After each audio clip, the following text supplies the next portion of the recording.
दोस्तों हमारे जो लंग्स होता है यानी फेफड़े, उससे रिलेटेड जो जो बीमारियां होती हैं, मेरा मकसद ये है कि उन बीमारियों को मैं आप लोगों के सामने आसान ज़ुबान में समझाने की कोशिश करूं, क्योंकि अवेयरनेस या जागरूकता बीमारियों के ताल्लुक से बहुत ज़रूरी होती है और ये prevention is better than cure जो कहा जाता है। यानी कि हम अगर किसी बीमारी को अगर जान लेते हैं तो उस बीमारी से बचना हमारे लिए आसान होता है। क्लिप का हमारा वही मकसद होता है। मेडिकोस जो होते हैं, जो मेडिकल स्टूडेंट हैं, उनके लिए भी हेल्प होगी, यही हमारे क्लिप का मकसद है। एजुकेशनल पर्पज़ ये क्लिप बनाई जा रही है। तो आज हम जो बात करने जा रहे हैं रेस्पिरेटरी डिजीज़ के अंदर ब्रोंकाइटिस के बारे में।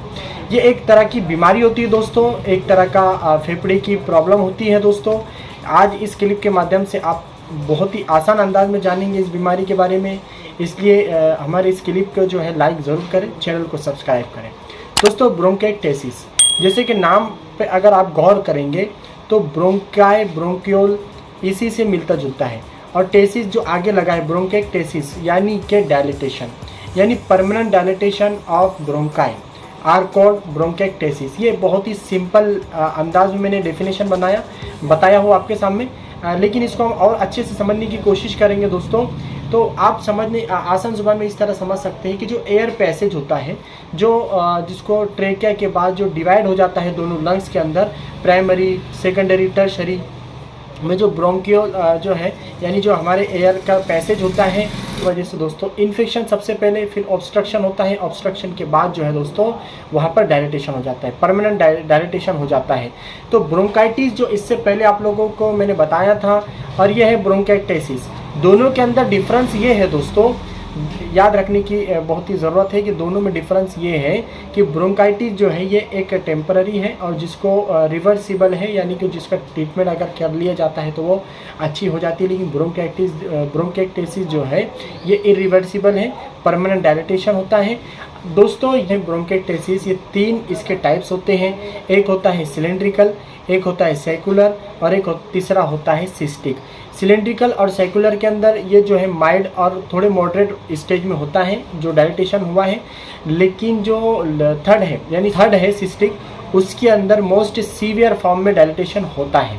तो इस तरह से दोस्तों ये इसके टाइप्स थे।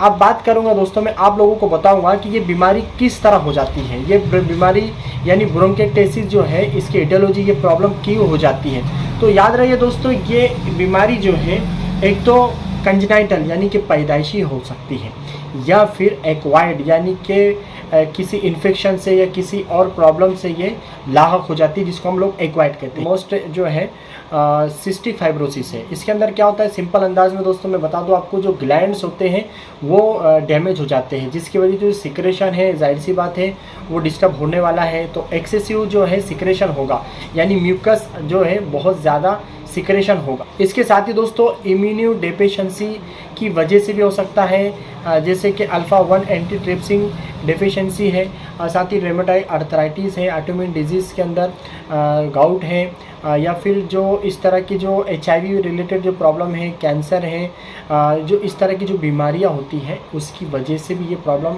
यानी कि अलावा दोस्तों किसी इन्फेक्शन की वजह से भी हो सकता है, जैसे कि जो निमोनिया की जो इन्फेक्शन होते हैं। साथ ही दोस्तों ये ट्यूबरकुलोसिस के भी इन्फेक्शन की वजह से हो सकता है। साथ ही दोस्तों फॉरेन बॉडीज़ हैं या एस्पिरेशन वगैरह की वजह से भी ब्रोंकाइटिस की प्रॉब्लम क्रिएट हो सकती है। ये थे इसके काउजेस, यानी किन वजह से ये बीमारी हो सकती है। इसके बहुत अलग अलग किस्म के पर्टिकुलर हम कोई एक काउज इसका नहीं बता सकते, अलग अलग काउजेज इसके होते हैं। दोस्तों ब्रोंकाइटिस के बारे में अब तक आप लोगों ने ये इन्फॉर्मेशन जाने हैं, तो आप लोगों को हो सकता है कुछ बातें समझ में आ भी गई होगी।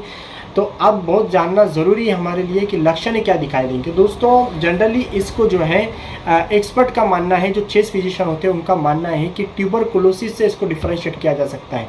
यानी ट्यूबरकुलोसिस में जो सिम्टम्स या लक्षण दिखाई देते हैं, लगभग इसके अंदर भी वैसे ही सिम्टम्स दिखाई देते हैं। इसलिए चेस्ट फिजिशियन के लिए उनसे मिलना, चेस्ट फिजिशियन का ओपिनियन इसमें बहुत इंपॉर्टेंट होता है। तो इसमें कॉमनली दोस्तों डायलिटेशन होने की वजह से म्यूकस का सिक्रेशन होता है, इसलिए खांसी जो होगी, जाहिर सी बात बात है रेस्पिरेटरी डिजीज़ के अंदर तकरीबन डिजीज़ में खांसी तो सबसे कॉमन सिम्टम है, तो कफ या खांसी इसमें होगी लेकिन स्पुटम होगा। साथ ही उसी स्पुटम में हेमाटोसिस यानी कि बलगम के साथ में खून भी दिखाई दे सकता है, पस भी दिखाई दे सकता है और फॉल स्मेलिंग उसमें आ सकती है। ये एक अच्छा जो है तरीका है, लेकिन ट्यूबरकुलोसिस से हम लोग को इसको डिफ्रेंशिएट करना चाहिए। साथ ही दोस्तों इसमें फीवर यानी टेम्परेचर भी होगा। इसके अलावा इसमें स्वेटिंग की जो है सिम्टम सामने आएंगे। इसके अलावा दोस्तों चेस्ट में पेन होगा, क्लबिंग ऑफ फिंगर्स या फिर नेल में खास कर जो है एक साइन दिखाई देंगी। इसके अलावा दोस्तों इसके अंदर चलने में दम लगना, डिस्निया, सांस लेने में तरह से दोस्तों परसिस्टेंट कफ होगा इसके अंदर विथ स्पुटम, ये याद रखिए।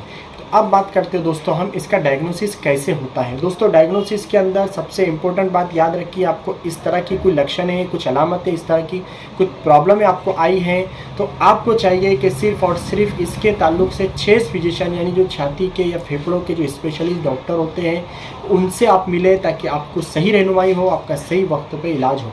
तो इसके लिए दोस्तों जो चेस्ट फिजिशियन होते हैं उनके लिए दोस्तों फिजिकल एग्जामिनेशन के अंदर ही इसका कंफर्म डायग्नोस या तकरीबन डायग्नोस हो ही जाता है, क्योंकि एक एक्सपर्ट जो फिजिशियन होते हैं वो ऑस्कल्टेशन है, परकशन है, अपने अंदाज में पाल्पेशन है, तो इस अंदाज में वो इसकी या फिर पेशेंट की हिस्ट्री जो होती है, हिस्ट्री टेकिंग, ये बहुत इंपॉर्टेंट होता है। इस तरह से इसका डायग्नोसिस के अंदर बहुत इंपॉर्टेंट रोल होता है। लेकिन इन्वेस्टिगेशन के अगर हम देखेंगे तो जिस तरह दूसरे चेस्ट प्रॉब्लम के अंदर एक्सरे को जिस तरह इंपॉर्टेंस है, सेम एज इट इज़ इसके अंदर भी यानी ब्रोंकेक्टेसिस के अंदर भी CXR यानी छाती के एक्सरे को बहुत इंपॉर्टेंट है और उससे भी काफ़ी हेल्प होती है। इसके अलावा इसको एडवांस में समझने के लिए दोस्तों CT स्कैन या जिसको हम HRCT कह सकते हैं, छाती का या लंग्स का CT स्कैन, तो लंग्स का। इसके साथ ही दोस्तों लंग्स का जो फंक्शन टेस्ट होता है वो भी इसमें जो है तो किया जाता है।